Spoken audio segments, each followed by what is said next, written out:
Hey everybody. I'm challenged right now with trying to make some new graphics for my Twitch channel. A lot of the stuff that you see is like this thing down here, where it's like it has this more like grayed out, like arty style that just didn't really match with either my aesthetic or kind of what the channel was going for as I keep growing. So I'm gonna be rebuilding this. I also have a new Twitch username, so that's out of date. So I'm gonna try rebuilding it. I'm gonna try rebuilding it in a more vaporwave style. So let's start with this. So I started with a grid that I ripped out of this old Photoshop. I actually got this from, I think, the perspective tool in Photoshop, but I'm gonna start working with this. I want to try to create that kind of neon burning chrome like vibe to start with, which again is more synthwave than vaporwave, but we'll get to the vaporwave aspects of it shortly. So I'm gonna start by transforming this guy a little bit. I'm gonna change the interpolation of nearest neighbor to keep the lines nice and sharp, and so we don't get any fuzzing. Um, yeah, that will probably work. No, that's not gonna work. Okay, that's fine. We'll just do it to here, and then we'll hold down the control key and create a new layer and go to edit and stroke. And we're going to stroke that 4 pixels with black. Okay, just like that. Yeah, that's getting to more where we want to be, I think. And then I'm going to do an effect on that. We're going to give that a outer glow.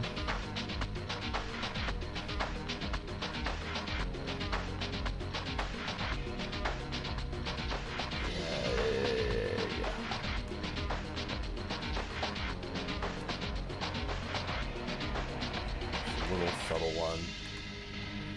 Cool. Outer glow.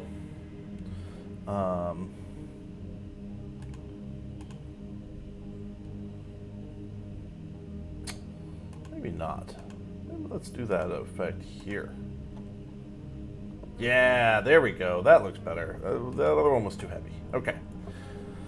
So then we need to make the background different. Let's just fill it with black to start with. Yeah, see, we're on our way, babies. We're on our way to Vaporwave.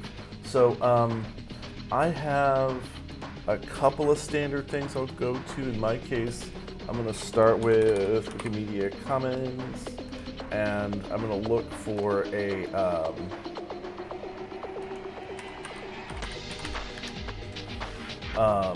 statue or etching of Sappho, ideally a statue.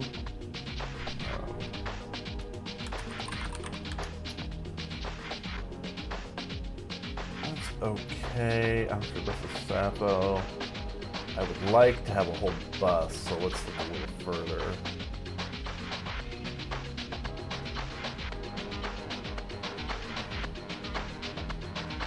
So we're just trying to grab something to start with. You know, it doesn't have to be perfect. Oh yeah, this is one that I've used before.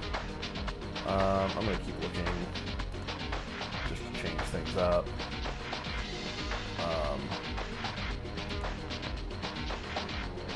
Oh, that one's pretty good.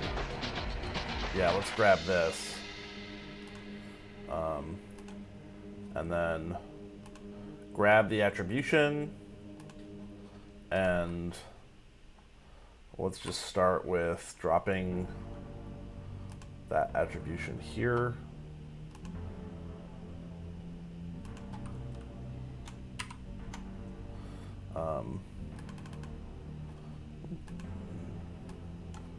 Not in black, but in like, yeah. And we'll want to keep that attribution too for like a text version at some point, but we'll just keep it here for the moment. So then we'll go ahead and drop this image in, or having trouble with that one. It's not do that. Let's grab this thing. So we're gonna use the smart lasso. Way bigger size, and see if we can just get a quick grab of it. That's pretty good.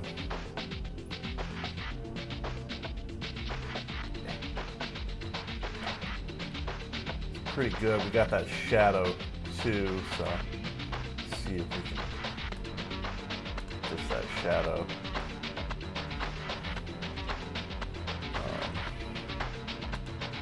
Apply a quick mask. Yeah. Cool. So in quick mask mode, we can paint in black and white to delete and create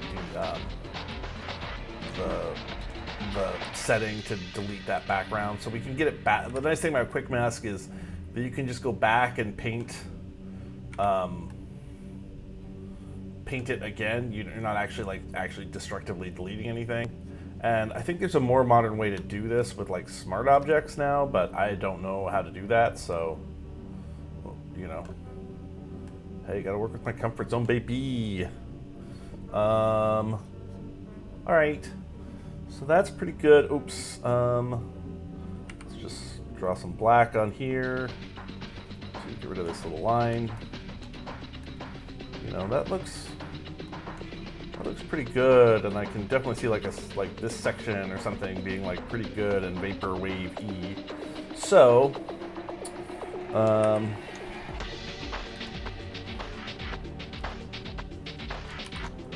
copy that, paste it in here. Okay, and the only thing is then we want to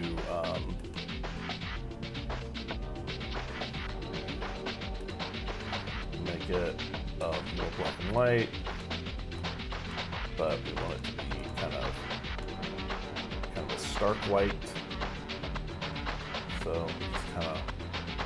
just kind of work with this a little bit. It's not rocket science, but this is, you don't want to use just like dropping the saturation. You want to use the black and white tool in Photoshop to have a little bit of control over what you're doing with that black and white image. And then move that up, obviously, because we want it in front of the grid, not behind it. And then there's that. And then duplicate that layer as, and then there's some setting for this, which is like blending options maybe.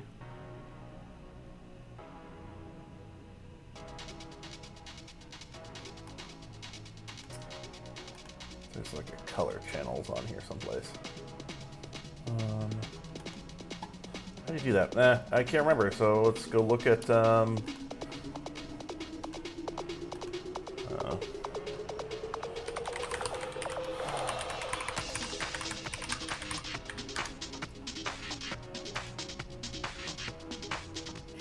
basics. Maybe that's good. Helpful.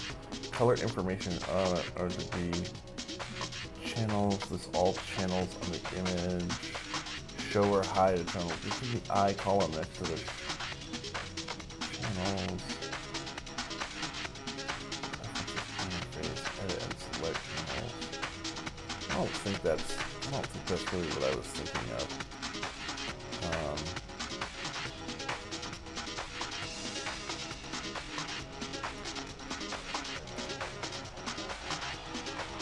Here we go. It was right there. It was right in front of me. I'm sorry if you were yelling at the screen while you were doing this.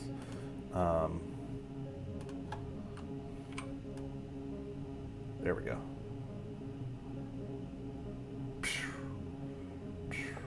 Question is how Vaporwave. How Vaporwave is Vaporwave. Probably like there. Seems about right. And then if we're really doing it,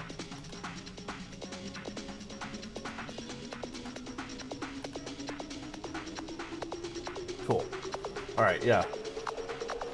Vaporwave is Vaporwave. How soon is now?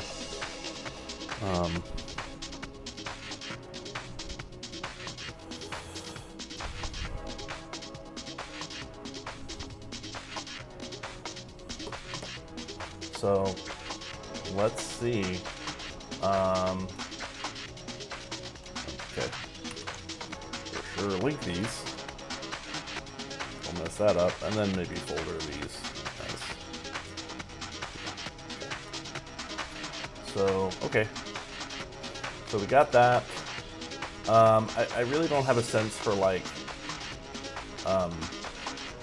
this is going to be okay for like a banner image, but isn't going to be that great for that little side image. The little slice image will, I'll need to do some tweaking for like, you know, for the little banner at the bottom. That is this super narrow slice, so I'll probably need to move, yeah, like move her down here. But that's okay. It's not that big an issue.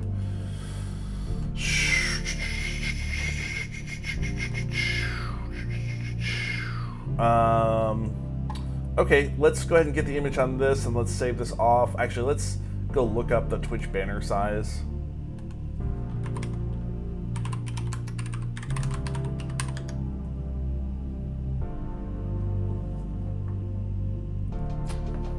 My friend's calling me, so I'm gonna you know, I'm gonna put a stop to this in just a minute. So what else do we need to make this like a little more like Vaporwave? I would say probably like we want to grab like a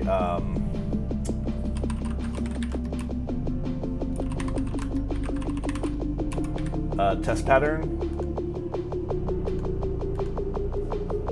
We probably want to grab like a test pattern.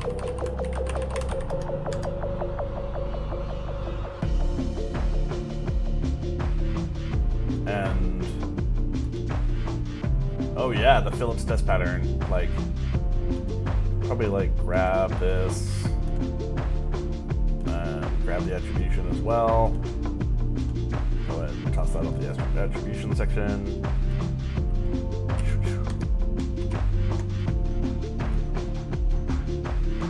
We'll do some styling of that text soon. But anyway, oops, we didn't get the.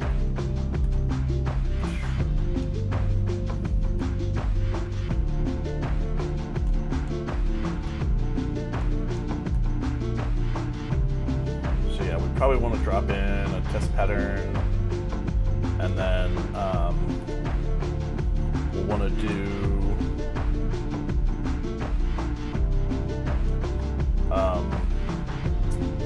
some like beachy scene. So we'll want to grab like Beach Paradise.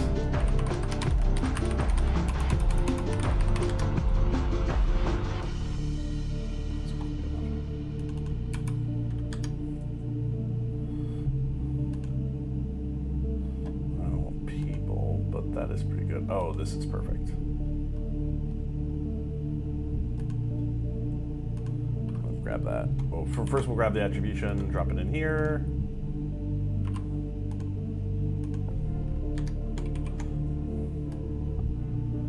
And then let's that's like so perfect.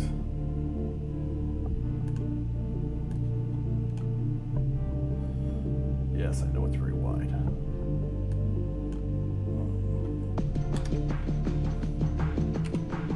Nope. Don't do that. Don't do that. Nope. I'm moving right now. Sometimes I didn't even want in here. Hello.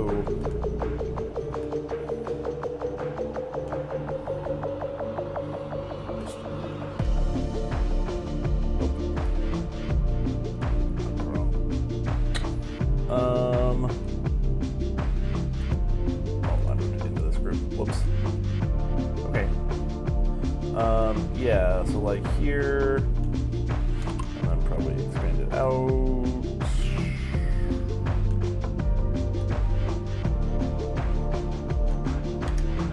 And then turn up one of the channels.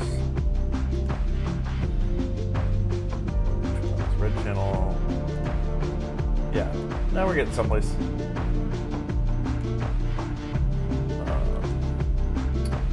Duplicate that layer.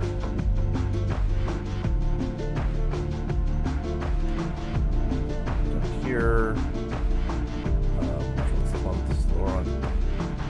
And turn off some of these channels. Options.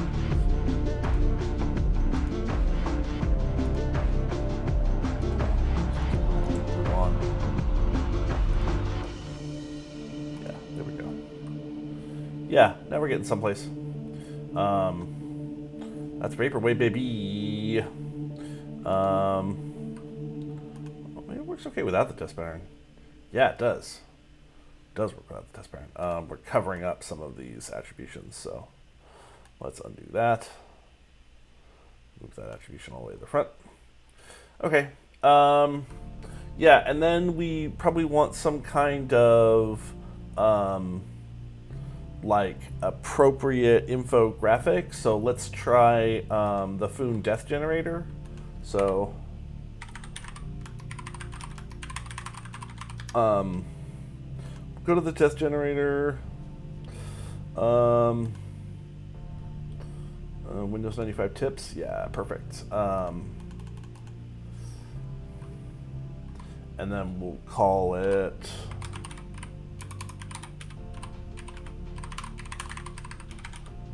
maybe with the capitals.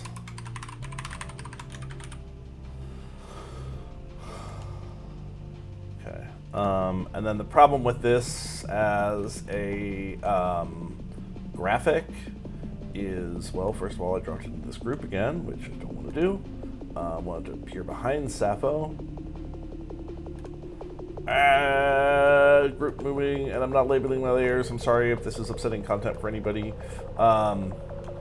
So the problem with this is that the text for my link is too small, and there's not a way on the Foon Death Generator to like edit that. Nope. So what I want to do is I want to transform this, and again, I want to make sure that I'm using nearest neighbor transformation. Yeah, so it comes up nice and sharp. Yes, nice and sharp. Wait, it's not nice and sharp.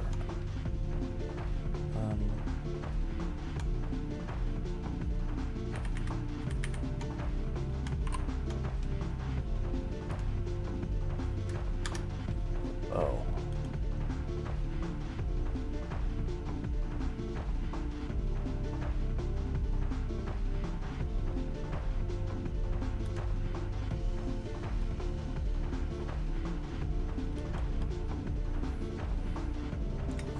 Go to edit contents, and nope. And we'll do image size.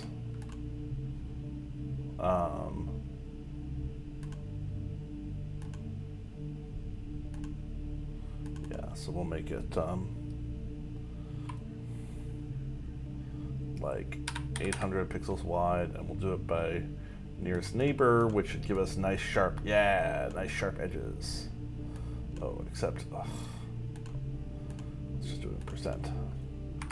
200% wide. Okay, there we go. See, nice sharp edges. So you don't want to, when you're trying to do nearest neighbor, you want to do it in, you want to multiply in whole numbers, because if you multiply by 1.5, it won't know where to like put that on the grid, and you'll end up with weird artifacts.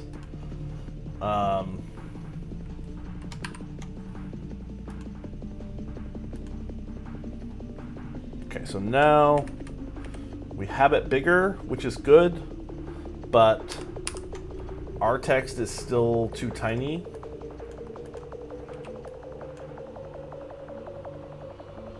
Wait. Why is that flippin' fuzzed again? Ah, okay. Try this again. Yeah, no, it's all fuzzed out. It's all fuzzed out to heck.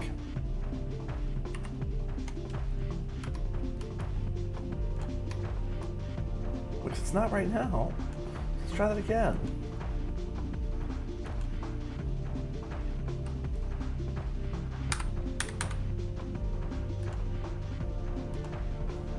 yeah, why is nearest neighbor doing that? Nearest neighbor's not supposed to do. I specifically asked for the opposite of this.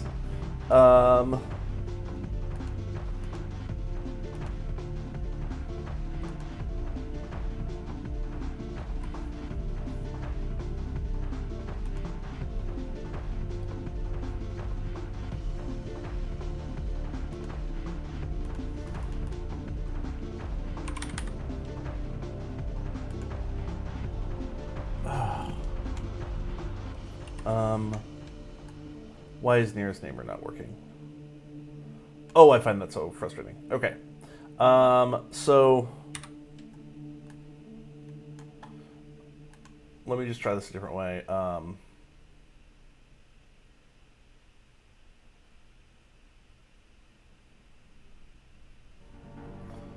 you won't let me do a content work. Okay. So let's try this again. Let me just grab this image.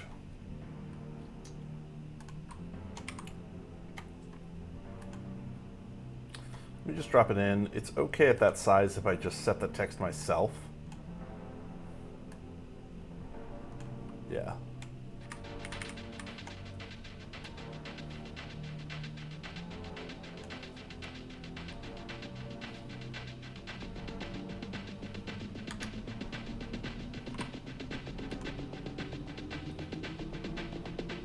And if I set it in like Courier New and black, should look okay.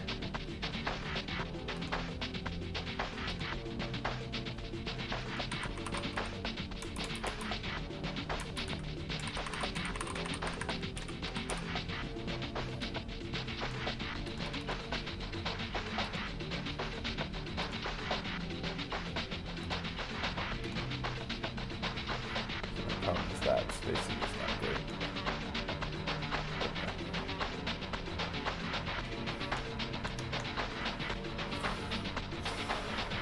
Yeah, that's pretty good.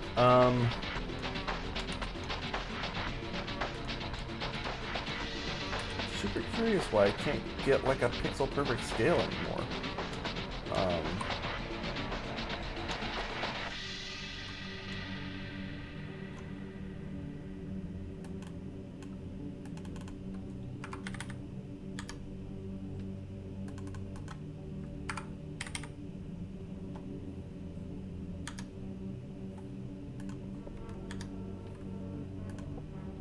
Yeah, so then it immediately becomes soft. Boy, how did that's frustrating. Okay. Well, hey. Can't win them all. Oh, that looks good. Oh, that looks crispy. All right, well, I said I'd show you how to do something, and then I tried to do it, and then it was hard. But we came up with a pretty good image, I feel like. Oops. Like this. Yeah, let's save that. Call it new Twitch graphic. All right, yeah. Let's we'll check back in. We'll make some more Vaporwave stuff next week. Thanks, everybody.